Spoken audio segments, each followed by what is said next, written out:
Hello everyone. Thank you for the chance that has given to our group. Here we are from group 5. We would like to present the summary of the Telltale Heart story by Edgar Allan Poe. But before we continue our presentation, let us introduce ourselves first. My name is Ninya Marisna Sari Devi as the first speaker, and my friends Melia and Ska, please introduce yourself. My name is Putumelia Dewi as the second speaker. And my name is Nika Deriska Widiari as the third speaker. Well, thank you guys. Like what I told before, that we are going to present the summary of the Telltale Heart story. But before we jump to the plot summary of this story, let me tell you about the writers of this story first. The Telltale Heart is a short story that written by an American writer named Edgar Allan Poe. He was born on 19th of January 1809 in Boston, Massachusetts. The Telltale Heart story was first published in the Boston Pioneer on January 1843. It is a short story which written in the genre of Gothic horror because it focuses on guilt and psyche of the narrator. This story is often considered as one of Poe's best-known short stories. The Telltale Heart is written in the first person point of view. It tells about an unnamed man or the narrator who commits a murder to an old man while convincing the readers about his sanity. So here is the characters in this story. There are four characters. The first one is the unnamed man or the narrator. In this story, the unnamed man have a seriously mental illness. He planned to kill the old man, and then he became a murderer of the old man died. And the second character is the old man. In this story, the old man was wealthy. He has a filmy blue eyes like a vulture, and because of his eyes, the unnamed man want to kill him. And the third character is the policeman. In this story, the policeman came to the narrator house to investigate the report of a scream, but the policeman cannot find anything until the murderer confessed his crime. And the last character in the story is the neighbor. So in this story, the neighbor was the person who heard the old man scream and then calling the police to come to the narrator house. That's all the simple explanation about the character in this story. And then let's go to the plot summary of this story. So here uh, the narrator said that he had been ill, seriously ill. So that's why everyone says that the narrator is mad. But the narrator think that he was not mad. He said that he had completely control of his mind. And indeed, the illness only made his mind, his feelings, and his hearing sense more stronger. And the narrator also said that he can hear sound from heaven and hell. And listen carefully because the narrator will tell you how healthy his mind is. Well, I think that's all about my explanation, and the next presentation will be continued by my friend Melia. And from Melia, time is yours. Well, thank you very much, Risna, for the chance. I will continue the story. The narrator did not know how the idea first came in his mind. There was no excuse for what he did. He did not hate the old man. He even loved him. He also did not want the old man's money. The only one reason that made the narrator want to kill the old man was the old man's eye, which had a vulture-like appearance. The narrator's blood became cold when the old man's vulture eye looked at him. Finally, the narrator decided to kill the old man so that the old man's poacher eye would not trouble him anymore. Then the narrator said, "Do you think that I'm mad? A madman cannot plan, but you should have seen me." Every night at 12 o'clock, the narrator opened the door of the old man's bedroom slowly. The narrator put his hand in, then slipped his head. The narrator also held the cover light in his hand. After that, the narrator opened the shutter of the lanterns so that its small light uh, shone the old man's poacher eye.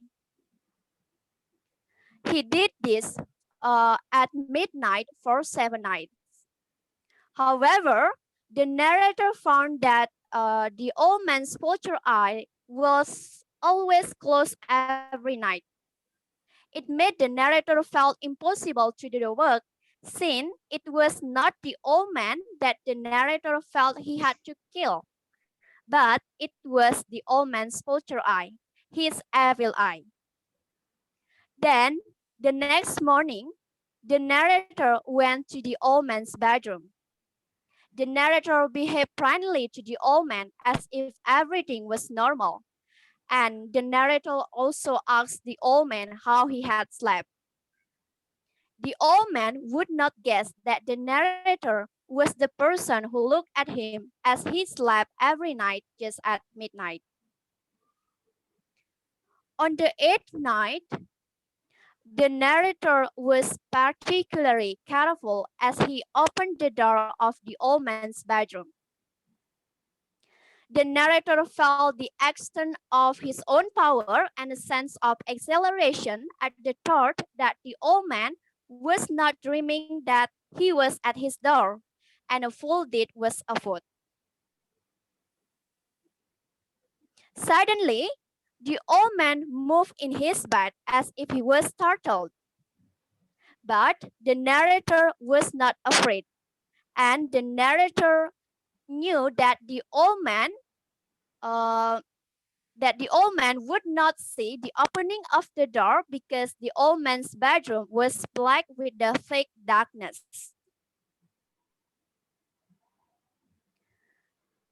After that, the narrator continued to push the door cautiously, but when he continued to push the door, the narrator's thumb slipped in the lattice fastening. It made the old man suddenly sat straight up and cried out, "Who's there?" Next, the narrator kept quiet and said nothing. The narrator remained motionless for a whole hour, and the narrator did not hear the old man lie down again in his bed. The old man was still sitting up in the bed and listening for intruders. Then the narrator heard a low cry of fear escape from the old man. Now the narrator could knew that the old man felt afraid and could sense someone's presence.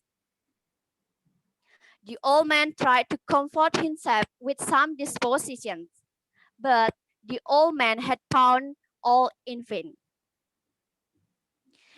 At last, the old man felt and knew that was hovering near him. That's all about the story. For the continuation of the story will be delivered by my friend Rizka. For Rizka, time is yours.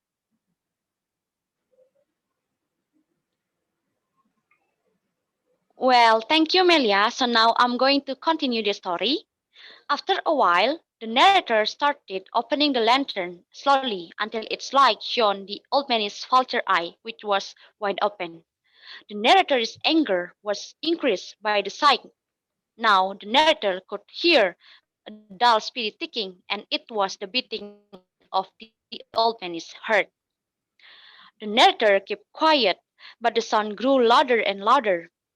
It increased the narrator's anxiety that the neighbor might hear the sound, so that the narrator could not stand any longer. The narrator rushed into the room with the lantern and decided to attack. The old man once screamed before the narrator killed the old man by dragging the old man to the floor and dropping the old man's own bed into him.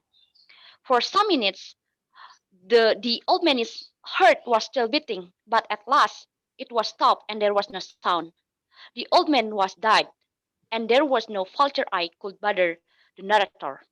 Can you move to the next slide, please, Trisna?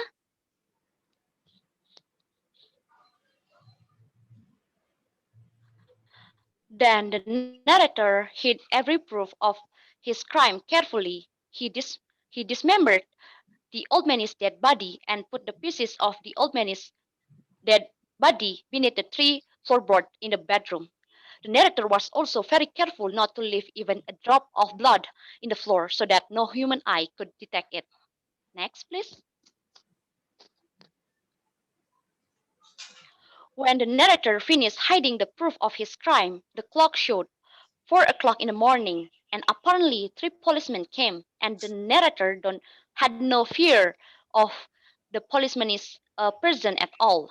The policeman came because one of the neighbor had heard the old man's cry and had reported it to the policeman. The narrator explained to the policeman that the person who was crying was the narrator, and the narrator also told the policeman that the old man was away to the country to meet his friend.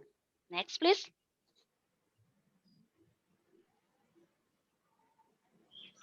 Then the narrator allowed the policeman to investigate the whole house and asked him some question. The narrator talked with the policeman like nothing was happened, so that the policeman believed the narrator's story. And after a while, the narrator was annoyed by the policeman's existence. Then the narrator felt that his head hurt and he heard a strange sound in his ears. Then the narrator realized that the sound did not come from his ears, nor did it come inside his head.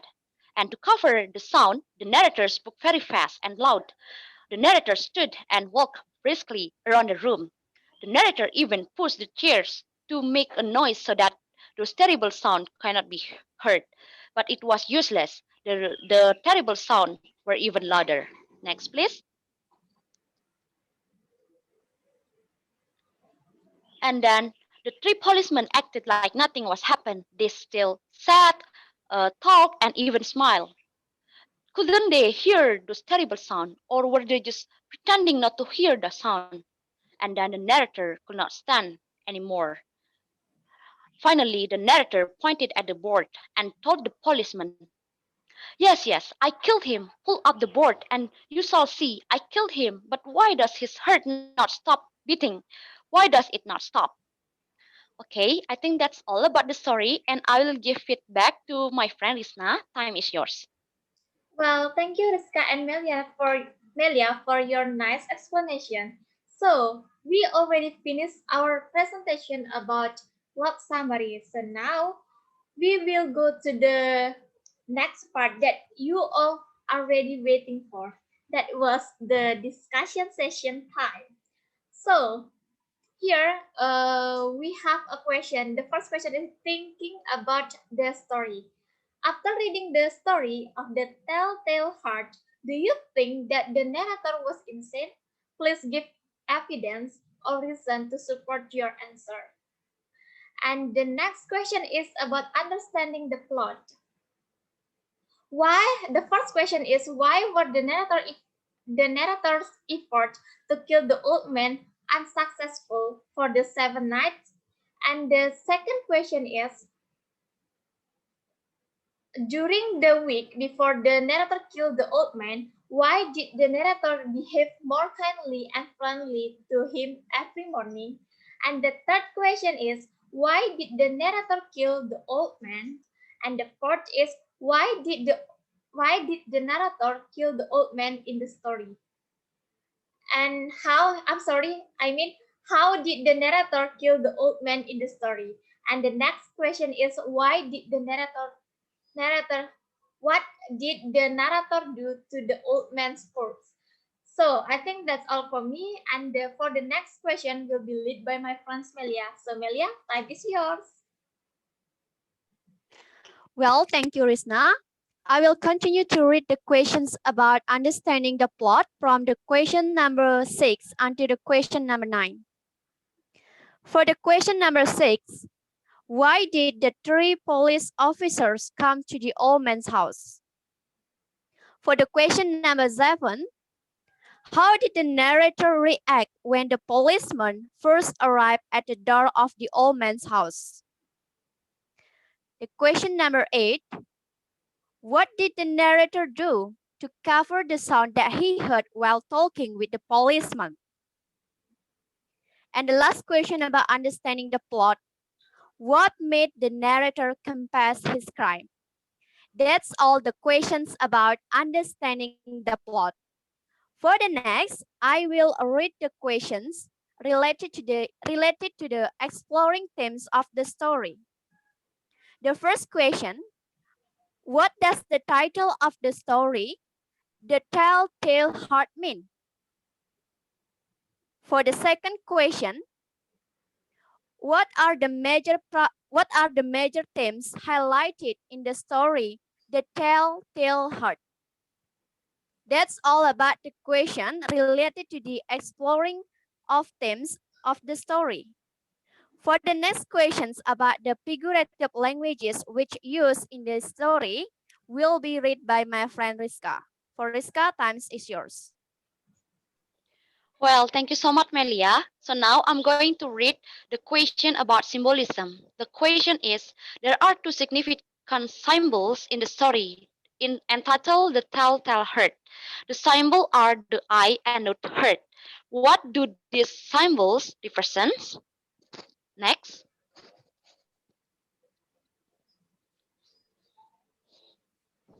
Now, the question about personification and hyperbole. The first one is about the personification. The question is, the personification is a figurative language in which human characteristics are given to inanimate objects or non-human things. Find an example of personification in the story. And the second question is about hyperbole. In the story entitled The Telltale Heart, the writer of the story uses figurative language, namely hyperbole. Find an example of hyperbole in the story. Okay, I think that's all about our questions, and the time will be given back to Risna. For Risna, time is yours. Well, thank you, Rizka. So that's all about our question, and also we will end this presentation, and we hope that all of you are understand and can answer this question well. And we do apologize if we do any mistake during our presentation. So I hope all of you are in a good day. See you, everyone.